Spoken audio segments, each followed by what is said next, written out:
Εντάξει, η Ποσοτσάνης και ο Ποτάμου μόλις έληξε. Τελική νικήτρια Ποσοτσάνη με 1-0. Είμαστε στην συνέντευξη τύπου. Έχουμε δύο πάρα πολύ καλούς προπονητές της δράμας, τον Χρήστο Κιωσέ, τον Ξεροποτάμου και τον Γιώργο Λάτη της Ποσοτσάνης. Θα δώσω τον λόγο στον Χρήστο Κιωσέ. Θέλω κυρίως λόγους να μου αναφέρεις την εικόνα του παιχνιδιού, κατά πόσο δίκαιο ήταν το 1-0 της Ποσοτσάνης και γενικότερα για το πρωτάθλημα που μόλις ξεκίνησε, τι περιμένεις από τον Ξεροπόταμο και βέβαια από τις υπόλοιπες ομάδες που έχεις δει στα φιλικά.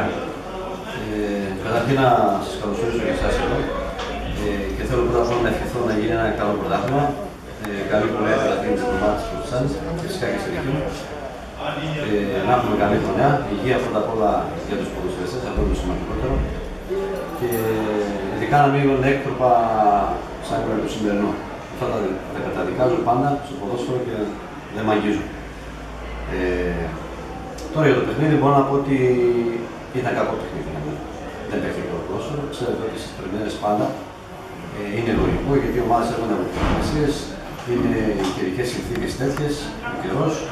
Πιστεύω ότι οι ομάδες αυτές που πιστεύω ότι και οι δουλεμένες φυσικά αλλά και αυτές που έχουν απλά, νομίζω ότι μετά από τις 4-5 αγωνιστικές θέλουν και βρίσκουν ρυθμό και ταχύτητα και φρεσκάρισμα.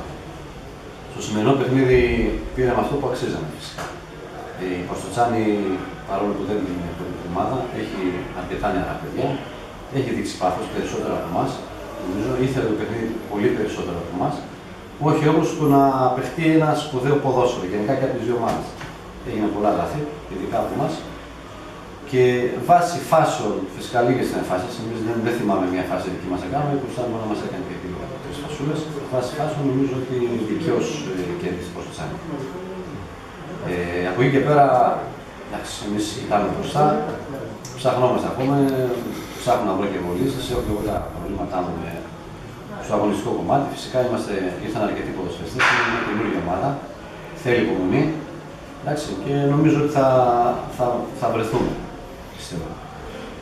Τώρα για το πρωτάθλημα, νομίζω το είπα και προηγουμένως ότι υπάρχουν φέτος, νομίζω ότι το πρωτάθλημα θα είναι πολύ πιο ανταγωνιστικό από τις προηγούμενες χρονιές. Γιατί νομίζω ότι αρκετές ομάδες ενισχυθήκαν, αρκετοί παίκτες πήγανε στα μέρη τους, σε κάποια χωριά που είναι και λογικό είναι να παίξουν και τη φανέλα της ομάδας και από εκεί πέρα δημιουργούν ένα καλό δυναμικό σε κάθε ομάδα. Θα υπάρχει πολύ ανταγωνισμός.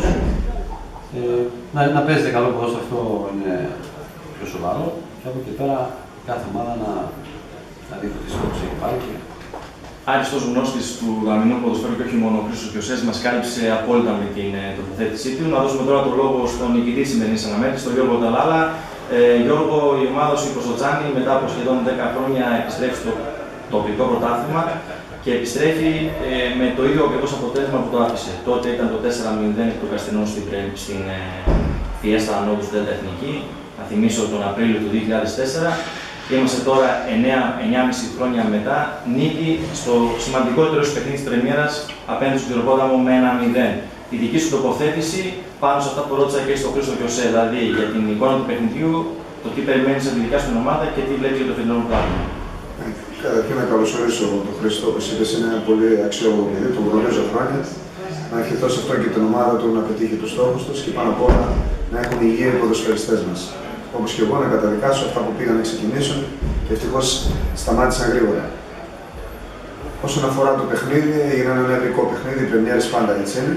Εμείς είμαστε μια ολοκαίνουργια τελείως ομάδα.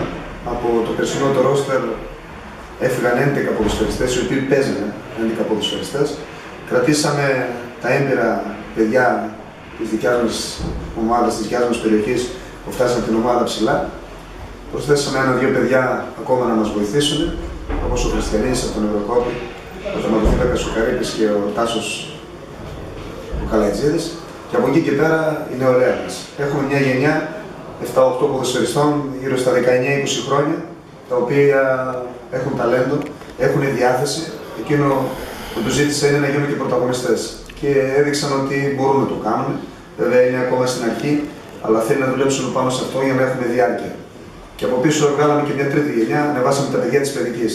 Έχουμε στην ομάδα μας 3 γενιές ποδοσφαιριστών. Την παλιά, αυτή η οποία θα πρωταγωνιστήσει τώρα και την καινούργια και προσπαθούμε να τα παντρέψουμε.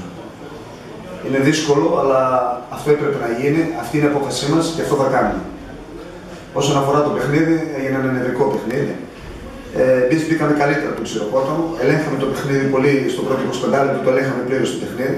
Δημιουργήσαμε κάποιες φάσεις που δεν τις τελειώσαμε ή δεν φτάσαμε καθόλου στην τελική προσπάθεια.